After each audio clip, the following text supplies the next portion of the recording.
Quel est le juste équilibre en trading? Jusqu'à quel point la recherche, l'observation des graphiques et la réflexion générale sur votre trading peuvent-elles être nuisibles? Comment le fait de s'adonner à trop d'activités liées au trading peut-il compromettre vos chances de réussite? Dans la vidéo d'aujourd'hui, nous allons aborder ces différents sujets en profondeur et examiner les raisons pour lesquelles vous pourriez être en train de saboter votre trading simplement en faisant trop. On peut parler de micro-gestion, d'excès de réflexion ou d'hyper-analyse, mais quelle que soit l'étiquette qu'on donne, l'intention, elle est la même. Et cette intention, c'est la recherche de contrôle. Peut-être est-ce la peur qui est à l'origine du problème de micro-gestion dans le trading. Parce que lorsqu'on a peur de perdre de l'argent, on fera tout son possible pour essayer de prendre le contrôle. Cependant, en trading, essayer de contrôler le marché, eh bien c'est futile, voire impossible.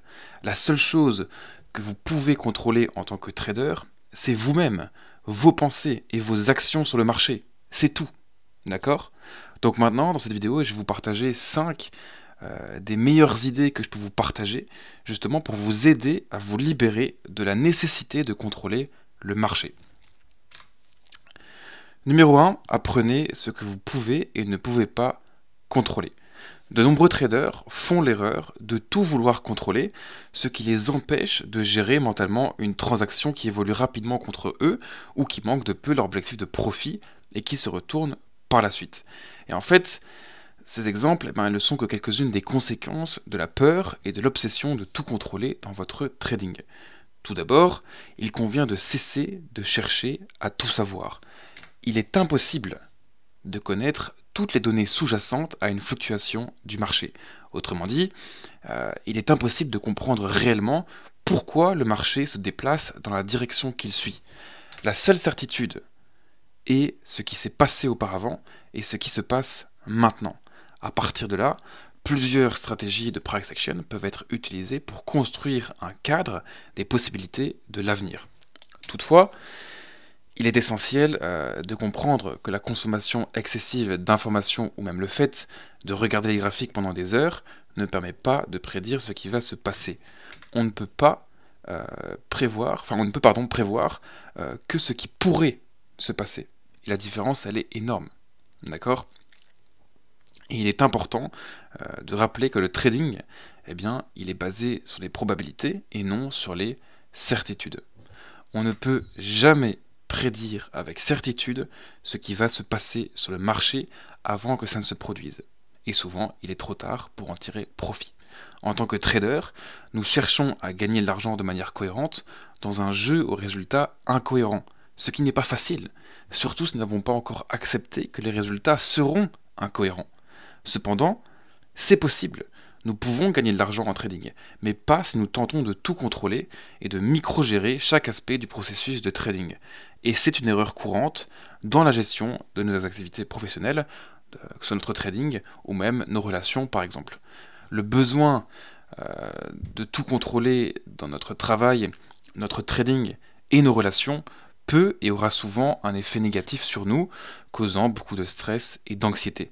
Et lorsque nous comprenons, acceptons et renonçons à l'envie primitive de contrôler le marché et de micro-gérer chaque petit détail en croyant que plus d'informations nous donneront plus de contrôle sur les résultats de nos trades, eh bien nous commençons à développer une mentalité de trading qui est adéquate.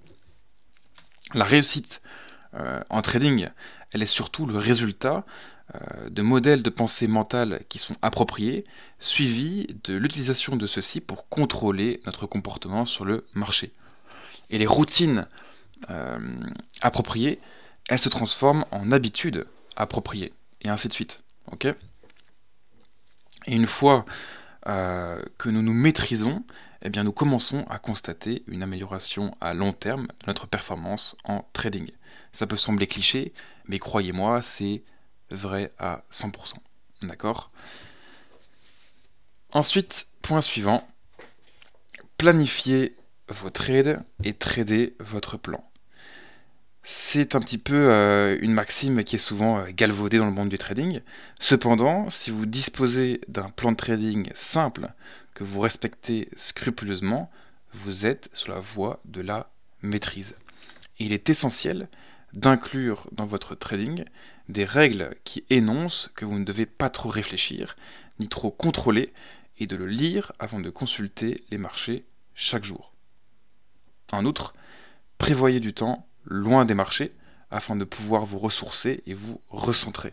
Il est impératif de disposer d'une routine quotidienne de trading planifiée de manière à éviter de passer toute la journée à tenter de tout anticiper sur le marché, c'est-à-dire à faire du micromanagement.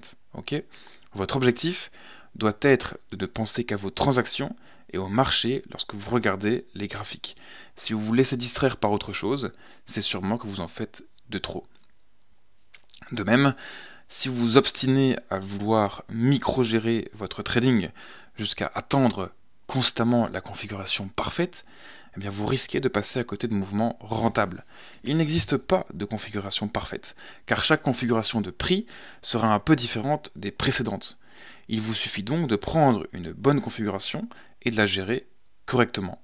Ne manquez pas de bonnes transactions, justement, en attendant une configuration parfaite. Et votre plan de trading, eh bien, il doit vous indiquer les conditions générales du marché que vous recherchez, ainsi que vos configurations de transactions préférées à utiliser du coup comme critère d'entrée. N'oubliez pas que vous ne trouverez jamais exactement la même transaction deux fois. Okay, il y a une certaine discrétion et compétence qui est impliquée. Et avec le temps, l'éducation et la pratique, vous serez plus en phase avec le marché et les conditions particulières que vous cherchez à exploiter. D'accord ? Troisième point, eh bien les traders, ils ont souvent des difficultés à accepter les pertes en raison notamment du micro-management. Comme on l'a vu avant, ce terme, eh bien, il renvoie à la volonté de tout contrôler, y compris les moindres détails. Et les traders qui s'adonnent à une gestion excessive de leur activité ont tendance à penser qu'en s'adaptant à chaque variable, ils pourront éviter les pertes. Ils peuvent également croire que leur connaissance approfondie du trading leur permettra d'éviter les pertes. Cependant, il est impossible d'éviter les pertes qui font partie intégrante du trading, tout comme le sang est indispensable au corps humain. Et il convient donc de trouver les meilleures façons de les gérer tout en gardant à l'esprit que chaque transaction peut être susceptible de générer une perte. Et cela, en fait, ça permettra de réduire le stress lié à l'ouverture d'une position. Et il convient en effet de considérer les pertes comme des coûts inévitables à l'activité en tant que trader, d'accord ? Donc acceptez-les donc en toute sérénité. C'est extrêmement important. Quatrième point, et donc on va parler du coup du plus grave effet secondaire du micromanagement. Et en fait, le plus grave effet secondaire, c'est la suractivité ou l'overtrading. Oula, hop. Et en fait, la suractivité ou l'overtrading, pardon, elle est du coup le principal problème qui résulte de la tentative de contrôler le marché en micro-gérant son trading. Lorsque nous prêtons une attention excessive et effectuons trop de recherches et de réflexions sur les marchés et le trading, nous avons tendance à générer trop d'idées, de transactions et à avoir des schémas qui sont probablement rien de plus que du bruit de marché. D'accord ? Et le fait de regarder les graphiques pendant une période prolongée implique également du coup une micro-gestion. Passer toute la journée à observer les graphiques intraday en cherchant à saisir chaque petit mouvement de marché, c'est un exemple typique de micromanagement du marché. D'accord ? Vous devez avoir, comme par exemple dans ma stratégie, différentes configurations bien précises que vous devez attendre au fil d'un marché, vous devez attendre que vos configurations se concrétisent avec le temps, d'accord ? Et ne pas justement essayer de se ruer sur chaque petit mouvement. Et en fait, cette idée de vouloir justement se concentrer sur chaque petit mouvement et de faire du micromanagement, eh ben, ça ressemble un petit peu à un chef d'entreprise qui passe toute la journée à observer ses employés travailler au lieu de se concentrer sur ses propres affaires et de les laisser faire leur travail. Et bien qu'il puisse remarquer certaines choses qu'il n'apprécie pas, eh bien cette tactique, elle est susceptible d'être plus bénéfique. Plus nuisible pardon, que bénéfique, excusez-moi. Et donc on pose la question suivante. Est-ce que les employés seront-ils agacés par cette micro-gestion et seront-ils enthousiastes à l'idée de revenir travailler demain ? Et justement, est-ce que le fait de savoir qu'une personne vous surveille du matin au soir, est-ce que ça va favoriser la productivité des employés ? Eh bien non, justement au contraire. Ça va faire l'effet inverse. Eh bien c'est pareil dans votre trading. D'accord? Et la solution à ça, eh bien, elle consiste simplement à trouver votre avantage déterminé par votre stratégie et à vous y tenir. Ne négociez pas si votre avantage n'est pas présent. Et c'est vraiment très simple en soi, d'accord? Et c'est un petit peu là que votre routine de trading, eh bien, elle intervient. Suivez votre routine quotidienne d'analyse des marchés. Recherchez des configurations qui répondent à votre plan. Et si rien ne se présente, eh bien, partez. Jusqu'à demain, d'accord? Et justement, ce point-là, eh ben, ça m'amène gracieusement au point suivant, donc au dernier point, qui est donc la clé ultime justement pour arrêter de micro-manager, micro-gérer votre trading. Et en fait, il est possible de gaspiller une quantité considérable d'énergie mentale et précieuse, justement en surveillant les fluctuations du marché tout au long de la journée, dans le but de chercher justement à profiter de chaque petit mouvement. Et la solution ultime, et la plus simple pour éviter le micro-management de votre trading et du marché, consiste simplement à éteindre vos écrans ou à fermer votre ordinateur et à vous éloigner. Et comme j'ai mentionné juste avant, il est important d'inclure dans votre routine de trading des moments d'éloignement du marché pour vous ressourcer et vous recentrer afin de revenir avec une concentration qui est renouvelée. Planifiez des moments pour examiner des marchés et des moments pour ne pas le faire. C'est extrêmement important, vous devez trouver un équilibre. Ok ? Et c'est avéré que les investisseurs à long terme obtiennent de meilleurs résultats que les traders à court terme ou les day traders. Par conséquent, il convient de penser parfois un petit peu davantage comme un swing trader ou même comme un investisseur à long terme. Par exemple, en limitant du coup votre nombre de positions journalières ou en appliquant du coup de set and forgets, etc., etc. Et les investisseurs, de manière générale, soit à long terme, eh ben, ils ne passent pas leur temps à regarder les graphiques car ils savent que c'est souvent contre-productif, ok, et qu'au lieu de cela, eh ben, ils vont laisser leur position suivre leur cours sans les surveiller constamment, sachant que regarder trop souvent leurs transactions, eh ben, ça leur fera plus de mal que de bien. Et si vous faites du day trading comme moi, n'hésitez pas du coup à vous inspirer de ces comportements. Ça peut vous aider à avoir une approche un petit peu plus détachée des marchés. Et croyez-moi, c'est vraiment très utile pour un day trader.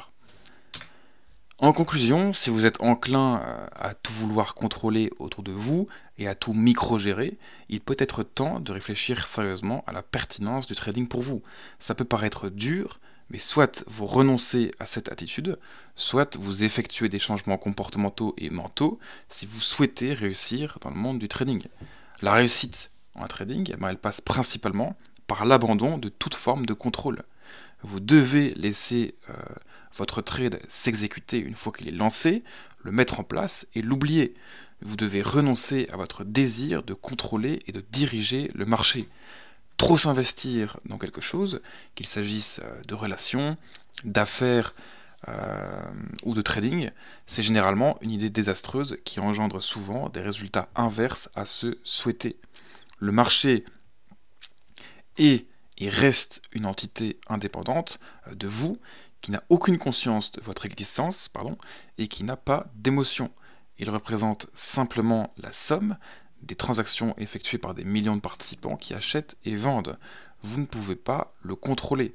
Vous pouvez seulement trouver une opportunité en trading et utiliser cette opportunité pour exploiter des mouvements qui sont prévisibles et qui se répètent régulièrement dans le temps. Les comportements humains, eh bien, ils sont répétitifs et ils laissent des traces sur les graphiques. Et donc vous devez apprendre à lire l'évolution des prix et à identifier les entrées répétitives et les conditions du coup de marché qui se répètent un petit peu, puis vous devez vous auto-réguler en déterminant du coup, en définissant un plan de trading fixe avec des configurations bien précises et les suivre à la lettre. D'accord? Et croyez-moi, c'est vraiment la seule voie possible en trading. Ok? Et donc, tout ça pour dire que le fait de micro-gérer constamment votre trading à la recherche de la perfection, eh bien, ça ne vous amènera à rien. Parce que la perfection en trading, ça n'existe pas. Okay. L'amélioration, ça existe. L'optimisation aussi, ce sont de très bonnes choses. Mais la recherche de perfection, le win rate parfait à 100%, ça n'existe pas. Tout simplement, c'est impossible. Donc voilà, j'espère que cette vidéo vous aura aidé. Elle est un petit peu plus longue que prévu. Mais voilà, j'espère que ça vous aidera à vous détacher davantage des marchés, à prendre du recul et à améliorer vos performances sur les marchés. Donc voilà, merci de m'avoir écouté. Je vous souhaite une excellente fin de week-end ainsi qu'une excellente semaine. Ciao, ciao. Oh, the top feels so much better than the bottom.